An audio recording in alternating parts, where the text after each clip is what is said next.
नमस्कार, मैं रविकांत साक्य।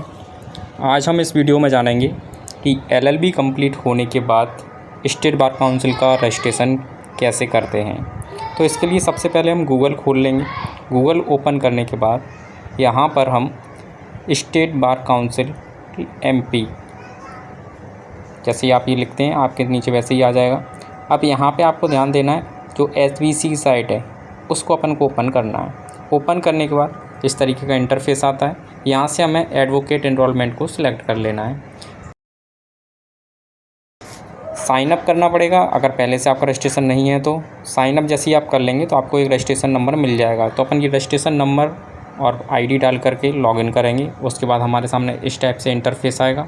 यहाँ से फिर हम एडवोकेट एनरोलमेंट जो लिखा हुआ है उस बटन पर हमको करना है क्लिक। इससे क्लिक करने के बाद एडवोकेट एनरोलमेंट ऑप्शन आ रहा है, इस पर क्लिक कर देंगे।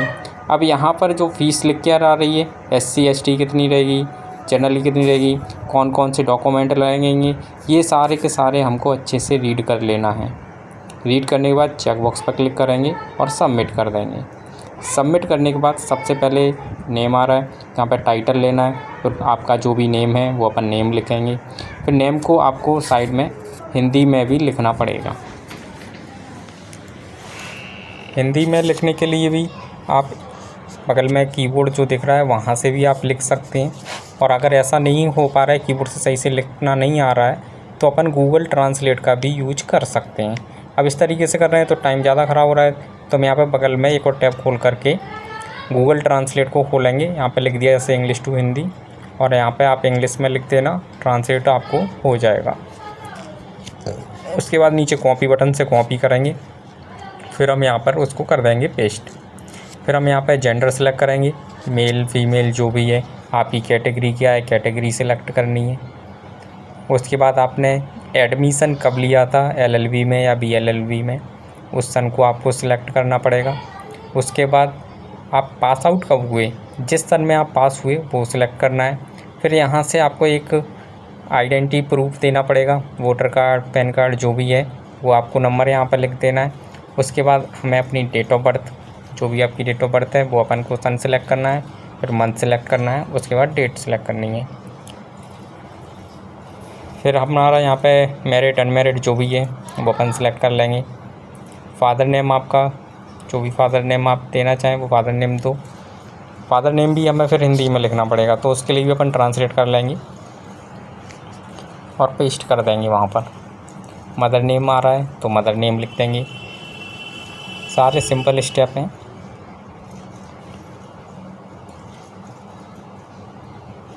मोबाइल नंबर आपका, और मोबाइल नंबर ऐसा डालें जो बंद ना हो, कभी कहीं परमानेंट रहेगा ये आपका। फिर वहाँ पे मोबाइल नंबर आपको डाल देना है। उसके बाद फिर अपनी ईमेल आईडी जो भी है, ईमेल आईडी वो भी हम यहाँ पे टाइप कर देंगे।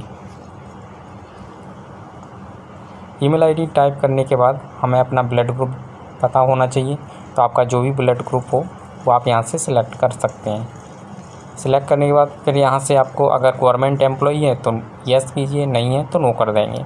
अब आप प्रैक्टिस किस जगह करेंगे, जिस कोर्ट में आप प्रैक्टिस करेंगे उसका आपको यहाँ पर एड्रेस लिखना पड़ेगा। तो जो भी आपका कोर्ट हो उसको आप यहाँ पे उसका एड्रेस लिख देंगे। उसके बाद फिर इसको भी ट्रांसलेट करके अपन को बाद में हिंदी में यहाँ पर लिखना पड़ेगा। आप यहाँ पर नॉमिनी का नेम डालेंगे, या आप नॉमिनी किसको बनाना चाहते हैं, तो जिसका भी अपने परिवार में से या यहाँ जो भी आपको नॉमिनी बनाना हो उसका नाम लिखेंगे। उसका नाम यहाँ पर फिर से अपन हिंदी में लिखेंगे, और उसके साथ आपका संबंध क्या है, क्या रिलेशन है, उस रिलेशन को भी आपको यहाँ लिखना पड़ेगा। इसके बाद फिर अपन अपना एड्रेस डाल देंगे, जो भी आपका एड्रेस है। अगर आपका एड्रेस करस्पॉन्डेंस एड्रेस और परमानेंट एड्रेस सेम होता है तो फिर ये जो चेक बॉक्स आ रहा है उस पर आप टिक कर देंगे तो सेम हो जाएगा। नहीं तो अलग अलग है तो अलग अलग भी अपन दे सकते हैं। यहाँ पे अपन को अपनी बैंक की डिटेल डालनी है, तो आपका बैंक का नाम क्या है तो बैंक की डिटेल डालोगे। अकाउंट होल्डर उसका नाम डालोगे। आपकी बैंक का IFSC कोड क्या है वो लिखेंगे, अकाउंट नंबर लिखेंगे। अब आपने जो LLB की थी, रेगुलर की थी, प्राइवेट की थी, वो आपको लिखना पड़ेगा यहाँ पर। यहाँ से आप इंडियन सिटीज़न हैं। हमें 10th की डिटेल डालनी है, क्या सब्जेक्ट रहा, क्या बोर्ड कौन सा था, आप अपनी मार्कशीट में देखना कि उसमें स्कूल नेम क्या लिखा है। तो जो स्कूल में जो भी आपकी स्पेलिंग वगैरह लिखी हुई है, हमें पूरा अपना स्कूल का नेम उसमें लिख देना है। फिर हमारा जो स्कूल था वो किस जगह था, वो प्लेस कहाँ का था, तो सिटी मतलब टपरा तहसील वगैरह जो भी है वो अपन प्लेस में प्लेस लिख देंगे। फिर हमने 10th कब पास हुए थे वो डेट डालनी है और ऐड कर देना है। ऐसे ही 12th का करना है, तो यहाँ पे अपन को अपना बोर्ड क्या था, आपका सब्जेक्ट क्या था, आपका स्कूल का नेम क्या था, प्लेस क्या था, ये सब भरना है। पासिंग ईयर रखनी है और उसमें जो भी आपके नंबर आए हुए थे वो अपन को लास्ट में नंबर डाल देने हैं। और ये ग्रीन बटन जो आ रहा है उस पर अपन को ऐड कर देना है, तो 10th और 12th की डिटेल आ जाएगी। अब यहाँ पर एरर आ गया क्योंकि इसमें हायर सेकेंडरी जो लिखा हुआ है वहाँ पे मैंने डॉट का यूज किया था, तो ये डॉट अपन को हटा देना है। अपन को सिंपल HS लिख देना है हायर सेकेंडरी, और फिर उसके बाद में ऐड कर देंगे तो वो आपका ऐड हो जाएगा। इसके बाद फिर आपने जब भी BA LLB किया या फिर BA किया, उसका ग्रेडिंग सिस्टम था नॉन ग्रेडिंग था, तो उसको आपको सिलेक्ट करना है और यहाँ से अपना सब्जेक्ट कोर्स सिलेक्ट करना है। अब यहाँ पे हमने फर्स्ट ईयर की डिटेल डालनी पड़ेगी कि फ़र्स्ट ईयर में आपका जो कॉलेज था, यूनिवर्सिटी थी, क्या थी, यूनिवर्सिटी का नाम डालोगे। फिर आप कॉलेज का नाम लिख देना उसमें। फिर आपको उसको प्लेस क्या था, यानी कि आपका जो कॉलेज है वो कहाँ था, वो आपको प्लेस लिखना है। प्लेस लिखने के बाद पासिंग ईयर। अब कभी कभी होता है कि सेमेस्टर वाइज भी होता है और ईयरली भी होता है, तो आपका पासिंग ईयर कब था वो आपको लिखना है।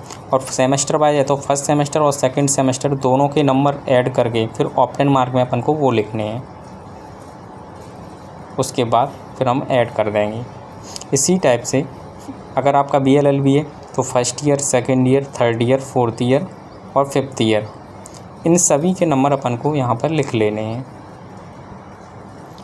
लास्ट में पासिंग ईयर फिर से डालेंगे कितना था आपका 10th सेमेस्टर जो था, और हमारे 10th सेमेस्टर में यानी कि फिफ्थ ईयर में टोटल मार्क्स कितने थे वो अपन लिख देंगे यहाँ पर और ऐड पर कर देंगे क्लिक। ये सब लिखने के बाद हमें चेक कर लेना कि हमने सारे नंबर वगैरह सही लिखे हैं या नहीं। उसके बाद अब आपका जो डिस्ट्रिक्ट है वो हमें सिलेक्ट करना है कि आप जो प्रैक्टिस करेंगे वो किस डिस्ट्रिक्ट में अपन करेंगे। फिर यहाँ से आपका ये प्लेस ऑफ प्रैक्टिस क्या है, तो अब जिस प्लेस पर प्रैक्टिस करना चाहते हैं उसको हमने सिलेक्ट कर लिया। और क्रिमिनल केस वगैरह कुछ रहे हैं तो येस करो, डिटेल आपको देनी पड़ेगी, नहीं है तो नो कर देंगे दोनों जगह। उसके बाद डिक्लेरेशन में हमें इस चेक बॉक्स पर कर देना है क्लिक। ये सब करने के बाद फिर हम एक बार फिर से अपने सारे फॉर्म को चेक करेंगे कि इसमें कहीं पर कोई भी स्पेलिंग मिस्टेक वगैरह तो नहीं हो गई है, कोई एंट्री गलत वगैरह तो नहीं हो गई है, कोई नंबर वगैरह तो गलत नहीं कर दिया हमने। तो ये सारा हमको चेक कर लेना है अच्छे से, और कहीं पे भी मिस्टेक है तो वो अपन को सुधार कर लेना है। तो पूरा अपन एक बार वेरीफाई करेंगे। वेरीफाई करने के बाद फिर लास्ट में नीचे प्रीव्यू ये प्रोसेस कर देंगे आगे। अब यहाँ पर हमें करने डॉक्यूमेंट, सभी डॉक्यूमेंट अपलोड करने से पहले हमें उन सभी डॉक्यूमेंट्स का PDF बना लेना है, और PDF बनाने से पहले उनका साइज़ 200 KB से कम कर रखना पड़ेगा आपको, तो कंप्रेस कर लेना। उसके बाद हमें ये सारे डॉक्यूमेंट अपलोड करने हैं। तो पहले हमने फ़ोटो अपलोड किया, उसके बाद आपके जो सिग्नेचर हैं उसको अपलोड किया। तो फ़ोटो और सिग्नेचर ये JPG फॉर्मेट में रहेंगे, बाकी के सारे डॉक्यूमेंट हमारे PDF में रहेंगे। तो इसी तरीके से आप 10th की मार्कशीट, 12th की मार्कशीट और आपका जो ग्रेजुएशन की मार्कशीट रहेंगी वो सारी की सारी फर्स्ट से लेकर के लास्ट ईयर तक की सभी मार्कशीटों को अपलोड करना है। उसके लिए आप 800 KB तक की एक पूरी PDF बना सकते हैं। 800 KB से ज़्यादा होगा तो वो अपलोड नहीं होगा। तो आपको 800 KB तक की PDF बना लेना है अपनी सभी first year, second year, third year या फिर BA LLB है तो फिफ्थ ईयर तक की हर सेमेस्टर की मार्कशीट, अगर सेमेस्टर है तो, और ईयरली है तो 5 ईयर जितनी आपका फिफ्थ ईयर का है तो 5 साल का आपका रहेगा, और LLB अकेला है तो आपका थर्ड ईयर तक ये सारी मार्कशीट की ये PDF बना लेना है। और फिर ये सभी डॉक्यूमेंट्स को अपन को अपलोड कर लेना है। कॉलेज से अपन को एक रेगुलर सर्टिफिकेट भी बनवाना पड़ेगा, उसको आपको अपलोड करना है। और एक आपका पुलिस वेरिफिकेशन यानी कि चरित्र प्रमाण पत्र, वो भी आपको अपने जो भी आपका पुलिस स्टेशन या जो भी आपका पुलिस थाना लगता है वहाँ से आपको बनवाना है। और उसके लिए आप चाहें तो ऑनलाइन भी अप्लाई कर सकते हैं, बड़ी आसानी से हो जाएगा काम। लेकिन आपको जो एक एडवोकेट वेरिफिकेशन इसमें डॉक्यूमेंट लगाना पड़ेगा, उसके लिए आपको 2 वकीलों के सील साइन उस पर करवाने पड़ेंगे। और वो दोनों वकील जिनसे भी आप करवाओगे उनको कम से कम 5 साल का एक्सपीरियंस होना चाहिए। तो वो आपका रहेगा एडवोकेट वेरिफिकेशन। वो भी आपका एक तरह से चरित्र टाइप से ही रहता है। ये सारे डॉक्यूमेंट ऊपर आपको PDF में भी मिल जाएंगे, नहीं तो मैं आपको वीडियो में मेंशन कर दूंगा। और आपको 200 रुपये के स्टाम्प पेपर पे एफिडेविट भी बनवाना पड़ता है। वो कैटेगरी SC ST के लिए वैसे फ्री रहता है, लेकिन फिर भी आप रिस्क ना लें, 200 रुपये वाला स्टाम्प पर ही बनवाएं। तो आपको एक एफिडेविट भी बनवाना है 200 रुपये के स्टाम्प पर, और ये डिजिटल स्टाम्प पर ही करवाना जहाँ तक है। और ये 10th पॉइंट में जो लिखा है अंडरटेकिंग, ये भी आपको 200 रुपये के स्टाम्प पेपर पर ही बनवाना है। उसको जब जाके अपलोड करना, और उसके बाद आपको अपना कास्ट सर्टिफिकेट जो भी है वो भी अपलोड करना है। तो मैंडेटरी सारे जितने भी अपने डॉक्यूमेंट्स हैं ये सभी 200 KB में करके आपको अपलोड करना है। इन सब के बाद जब अपना लास्ट में फाइनल पेमेंट करने के बाद जो प्रिंट आ जाएगा, उसके साथ में हमें जितने भी डॉक्यूमेंट लगाएंगे, और हाँ आपको प्रोविजनल भी निकलवा लेना है। जैसे डिग्री तो हाल आती नहीं है, तो अपन उसके लिए प्रोविजनल डिग्री भी निकलवा लेंगे और उसको भी इसमें अटैच करना पड़ेगा।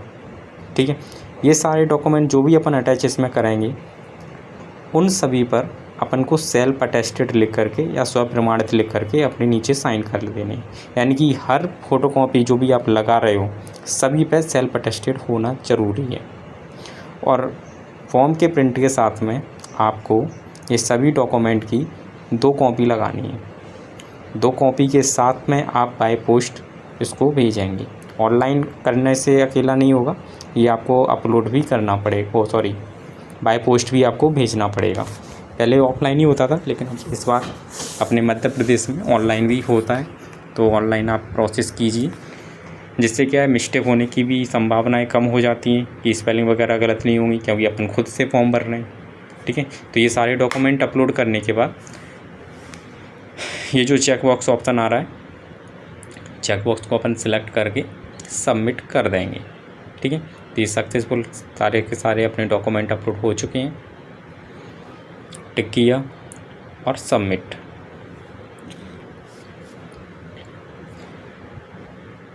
जैसे ही आपने सबमिट बटन पे आप क्लिक करते हैं, हमारे सामने एक नया इंटरफेस दिखेगा, जिसमें हमारा पूरा फॉर्म खुल के आएगा। एक बार हम अपने पूरे फॉर्म को फिर से एक बार रीड कर लेंगे कि सब कुछ ठीक है या नहीं। अगर सब कुछ अपना ठीक है तो फिर अपन आगे पेमेंट करेंगे। तो अभी जो भी अभी कैटेगरी है, उस कैटेगरी के अकॉर्डिंग आपका अमाउंट शो होगा, और फिर अपन प्रोसेस फॉर पेमेंट बटन पर क्लिक कर देंगे। इसके बाद ये रिडायरेक्ट कर देगा आपको पेमेंट गेटवे पर। अब पेमेंट आप UPI से करना चाहते हैं, डेबिट क्रेडिट कार्ड से करना चाहते हैं, नेट बैंकिंग से करना चाहते हैं, जिससे करना है वहाँ से आसानी से पेमेंट कर सकते हैं। मैं UPI से कर रहा हूँ। UPI से सबसे सिंपल रहेगा अपना। अगर आप कियोस्क सेंटर है तो आप कियोस्क सेंटर से भी करा सकते हैं। अब यहाँ से मैं UPI सेलेक्ट करता हूँ अपना, और आप QR को स्कैन करके, चाहे फ़ोनपे ऑनपे जो भी हो, उससे स्कैन करके अपन कर देंगे पेमेंट। और MP ऑनलाइन है तो आपको कियोस्क ID पासवर्ड डाल के पहले लॉगिन करना पड़ेगा, फिर अपन कियोस्क से पेमेंट यानी उसके वॉलेट से पेमेंट करवाएंगे। तो अपन ऐसे डायरेक्ट खुद भी कर सकते हैं। पेमेंट हो जाने के बाद हमारे सामने ये पेमेंट रिसिप्ट आपकी आ जाएगी। इसका हमको प्रिंट आउट ले लेना है, और इसकी एक PDF बनाकर भी अपन रख लेंगे। जैसे बाद में कभी ज़रूरत पड़ी तो उसकी अपन यहाँ से इस तरीके से सेव करके PDF तैयार कर लेंगे। तो जिस लोकेशन पर सेव करना है कीजिए।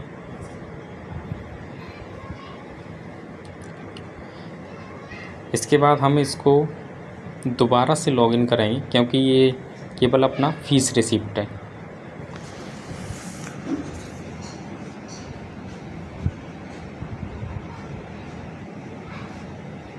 तो हमने ये फिर से लॉगिन कर लिया। अब एडवोकेट एनरोलमेंट पर फिर से अपन क्लिक करेंगे। क्लिक करने के बाद अब ये आ रहा है डाउनलोड पेमेंट रिसिप्ट, तो यहाँ से वो पेमेंट रिसीव भी कर सकते हैं, और एप्लीकेशन नंबर से क्लिक करके हमारा जो भी फॉर्म था पूरा फॉर्म अपना खुल करके आ जाएगा। इसकी भी आप PDF बना के रख सकते हैं और इसका अपन को एक प्रिंट आउट निकाल लेना है। तो इसका प्रिंट आउट 2 कॉपी में आप निकाल लेना। उसके बाद सारे डॉक्यूमेंट अटैच करके बाय पोस्ट अपन अपने स्टेट बार काउंसिल पर भेज देंगे। आप स्पीड पोस्ट या फिर रजिस्ट्री भी करके भेज सकते हो। तो स्पीड पोस्ट से भेजो, सबसे बेस्ट रहेगा। आपके पास रिसिप्ट रहेगी, उससे ट्रैक कर सकते हैं कि कब आया, कब पहुंचा, वहाँ पर डिलीवरी हुई या नहीं हुई, उससे सारे रिकॉर्ड अपने पास रहता है। Thank you. अगर कोई आपको समस्या आती है, कोई प्रॉब्लम आती है तो कमेंट कीजिए। कमेंट में ही आपको आपके सारे सॉल्यूशन मिल जाएंगे। Okay, thank you. जय हिंद।